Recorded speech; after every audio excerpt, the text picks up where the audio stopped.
universal story agrees with the record of every major culture of the ancient world in which the astonishingly consistent story is told of gods that descended from heaven and or came through spiral vortices to materialize in bodies of flesh. From Rome to Greece, and before that to Egypt, Persia, Assyria, Babylonia, Sumer, the earliest records of civilization tell of the era when powerful beings known to the Hebrews as Watchers, and in the book of Genesis as the B'nai Ha-Elohim, the sons of God, mingled themselves with humans, giving birth to part celestial, part terrestrial hybrids known as Nephilim.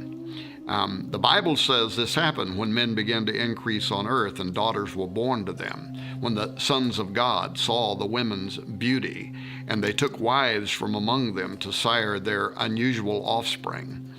I believe a record of this is recorded in Genesis 6:4, when it says there were giants in the earth in those days, and also after that, when the sons of God came in unto the daughters of men, and they bare children to them. The same became mighty men which were of old, men of renown. This is Dr. Thomas Horn, and you are watching End Times Productions. What's beneath us? The ancient ones.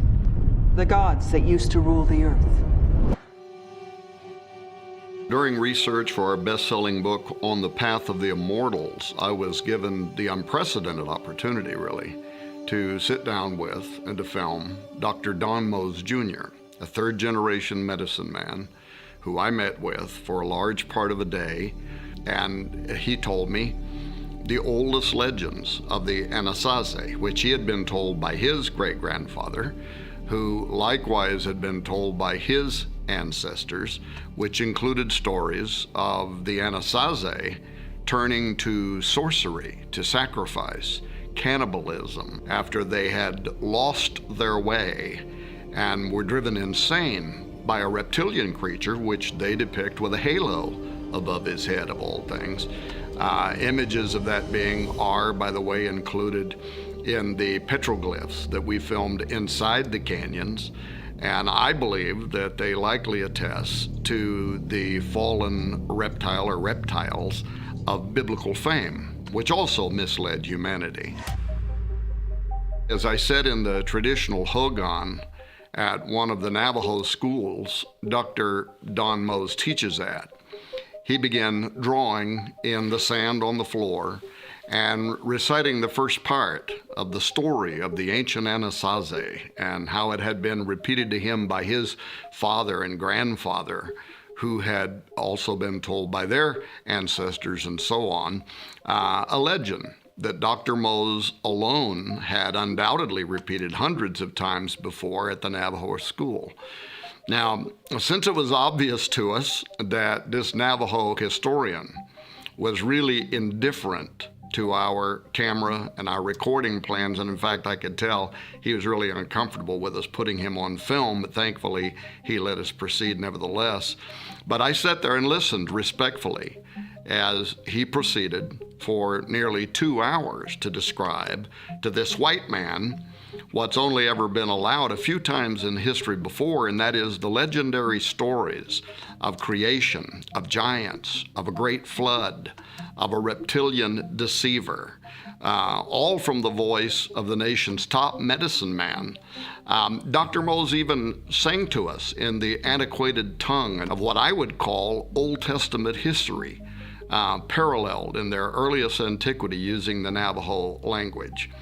Now, not only did Dr. Mose substantiate the age-old and globally recorded story of those who come through portals and the impact that they have had on biblical and global history, past and present, not only did he weave Navajo Indian myths and legends seamlessly with our understanding of the 6 days of creation, the arrival of the Nephilim, and their connection to judgment by a global flood, followed by the repopulating of people around the world, and then a second incursion of the giants.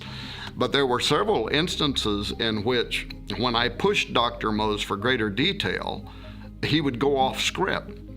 actually delineating from the official Navajo storyline to provide greater consistency between history and the way the Bible itself recorded certain events. This is part of a ritual. A ritual sacrifice?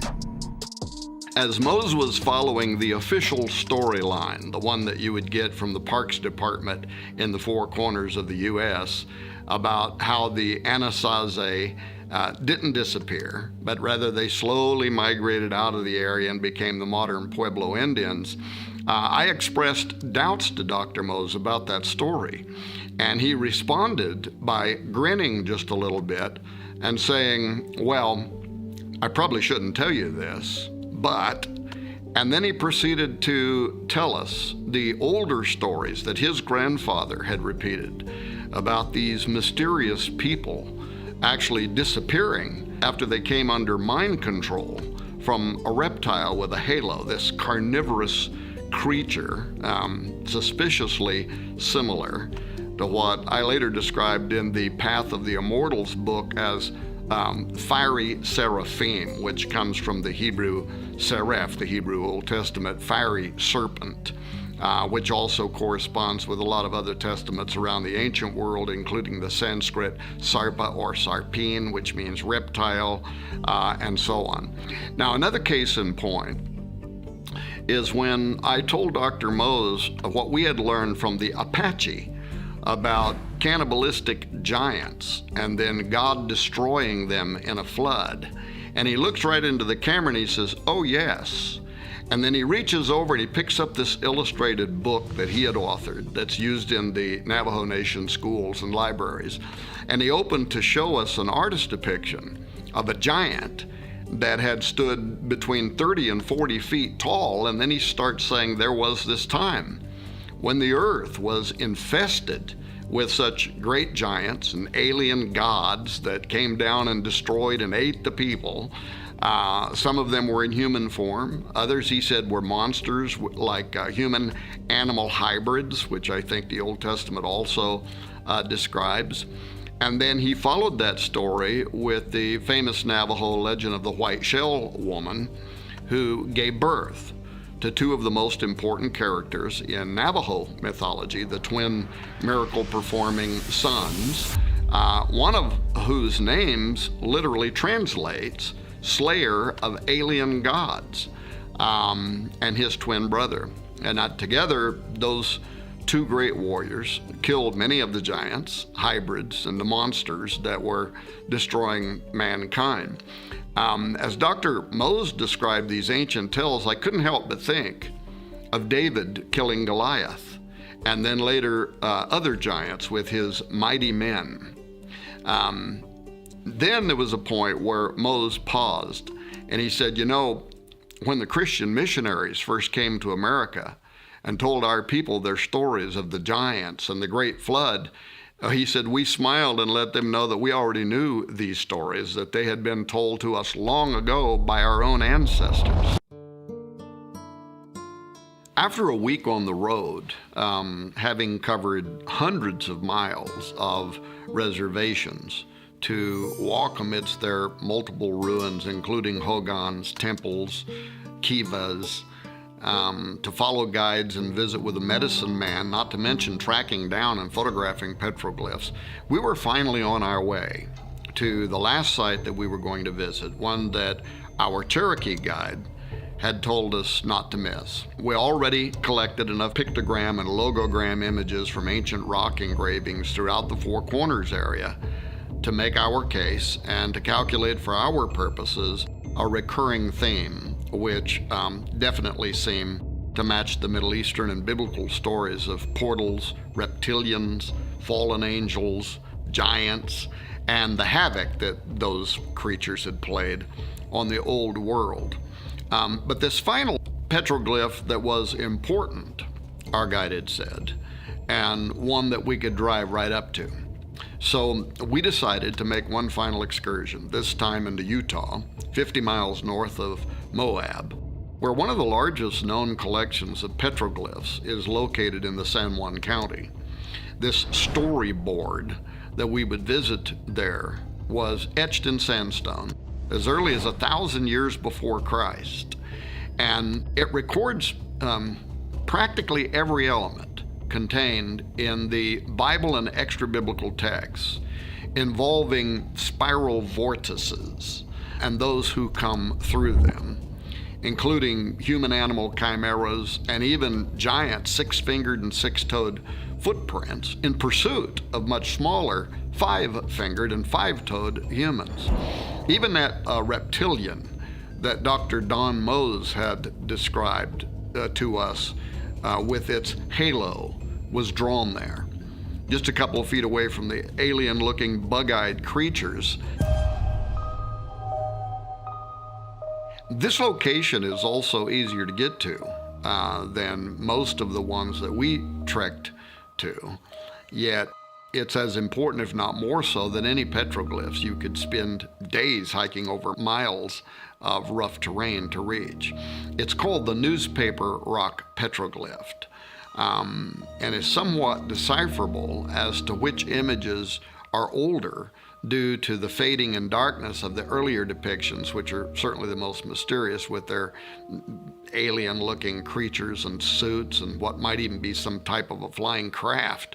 And archaeologists believe the writing on this Great Wall continued from 1,000 years before Christ or earlier up until about AD 1300, the same time that the Anasazi suddenly disappeared. The Anasazi used images and symbols similar to those found globally that connect to a first and second incursion of giants and the mountainous gateways that those creators came through. Now, that being true, if you take only the images that the Anasazi left behind and compare them to similar, in some cases identical, universal symbols found elsewhere around the world where the stories and meanings of the images have been made clear, and keeping in mind that these legends materialized globally at approximately the same time, when the Torah, that is Genesis through Deuteronomy, the first 5 books of the Bible, was written around BC 1300, this would have been the same time when archaeologists believe the Anasazi across the world from these Bible lands were drawing giant six-toed footprints on a slab wall in Utah and facing an alien enemy, as the name Anasazi implies. When the writings in the Torah are compared with other ancient texts, including Enoch, Jubilees, Baruch, Genesis Apocryphon, Philo, Josephus, Jasher, Jubilees, and many others, not counting the accounts of the American Indian tribes on this side of the world, it's clear that this is more than a legend. It is history. It's a chronicle told through different people's methods and worldviews involving giants suddenly infesting the entire world and then being wiped out in a flood, then somehow returning in a second incursion. This story was written down globally, from Hebrew scrolls to Indian petroglyphs, to provide the oldest recorded testament of part human, part angelic creatures who were in turn the offspring of hideous reptilian entities, or what the apocryphal book of Enoch calls fallen watchers. In the beginning, the great creator made everything. Then powerful reptilians came down from heaven through portals, the spiral, halo, and reptilian symbols that we found in the petroglyphs. They came to deceive the world, as Dr. Don Mose told us, and the world fell into darkness. This is also hinted in one of the meanings of the word Anasazi, which can literally be translated, according to the experts that we discussed this with, as an alien enemy. Portals, represented in ancient spiral symbolism besides giant six-toed footprints and horned humanoid figures, opened at this time, and alien gods or monsters and giants came through them. Some of these giants had 6 fingers and 6 toes, just as described in the Old Testament. Then the Creator destroyed the monsters and giants in a great flood. And yet the giants and reptilian deceivers returned. They turned to sorcery, to cannibalism, and human sacrifice.